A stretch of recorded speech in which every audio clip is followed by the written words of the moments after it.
Sa mga katik vloggers, mga subscribers, bago sa kaluma, mga supporters, mga dumaan, dumalaw at bumisita sa channel, lahat ng mga viewers, secret viewers at silent viewers, magandang araw.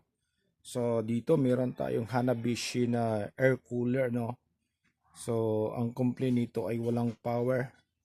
At pagkatapos nating makuha yung kanyang problema na walang power, ayaw naman umikot tong motor. So ito ngayon yung isi-share natin sa inyo, no, kung bakit siya walang power, anong problema ng walang power at bakit hindi umiikot yung motor. Okay, so ito na siya, testing natin para makita nyo. Okay, so umiikot na siya, speed.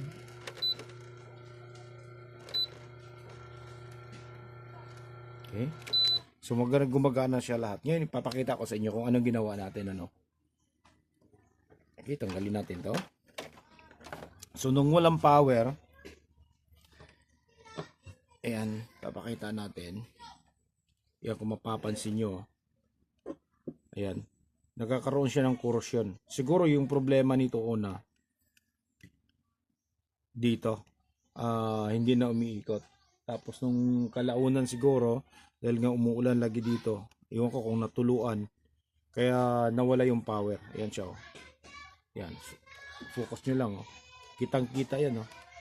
So nilinis natin yan, kinudkod, tapos nirehet to, itong mga circuit na to, tsaka gumana. Dito naman, pagdating dito, kung ano yung ginawa natin, papakita natin, ano.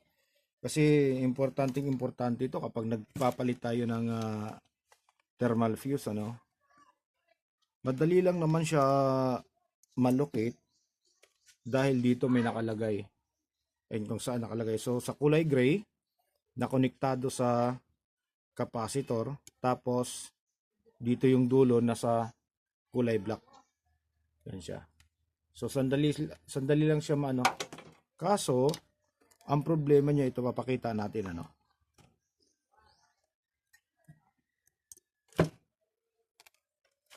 Para makita niya, kasi mahirap yung ura-urada ka magtanggal nito, baka maputol.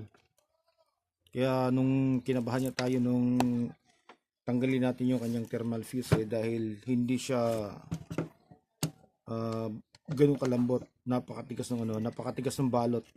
Kaya nakakatakot na kunting sikwat mo maputol yung mga wire.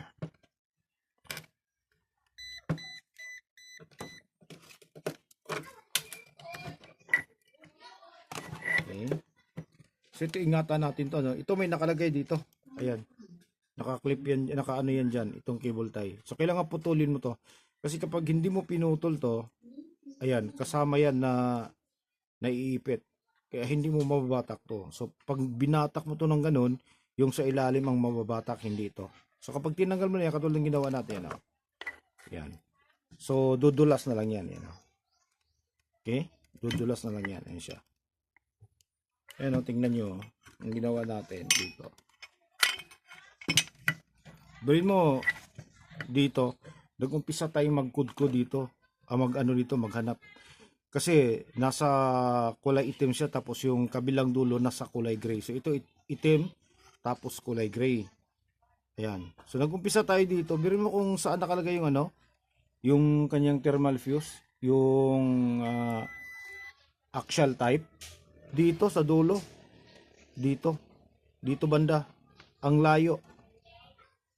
Birin mo, dito ka nag-umpisa. Umpisa mong anuhin yan, tapos hanggang dito. Ito pa naman ang lulutong. Ayan. Kaya dinadahan-dahan natin. Para lang talaga matagal, nasa ilalim siya nakalibing. So tayo nang naglagay nito, ayan. Ayan. Tinalian natin ng bago. Ayan, para hindi siya basta-basta matanggal o kaya humiwala yung iba. Ayan. So yun yung ginawa natin. Kaya mahihirapan tayo. Buti na lang may nakalagay. So paano na lang kapag walang nakalagay na ganito? Siyempre susungkitin mo lahat yan isa-isa. Ibang klase pa naman tong nakalagay dito. Hindi katulad nung radial type na nakaumbok, malaki yung dito, yung isang parang wire niya. Ito hindi, pareho lahat. Yung pala, dahil pareho siya lahat, dahil ang layo. nandito, tapos yung kanyang paa na lang yung nakalagay dito. So wala kang makikita na ito na talaga. Kaya sinundan ko ng sinundan, iniisa-isa ko siya, oh. Sinugatan ko yung balot niya padandahan hanggang sa umabot dito. Biruin mo ang layo niya, no? Dito nakalagay. Yan. So ganun yun yung gagawin natin. Yan. Okay? So okay na siya. Papakuha na lang natin to. Ayan.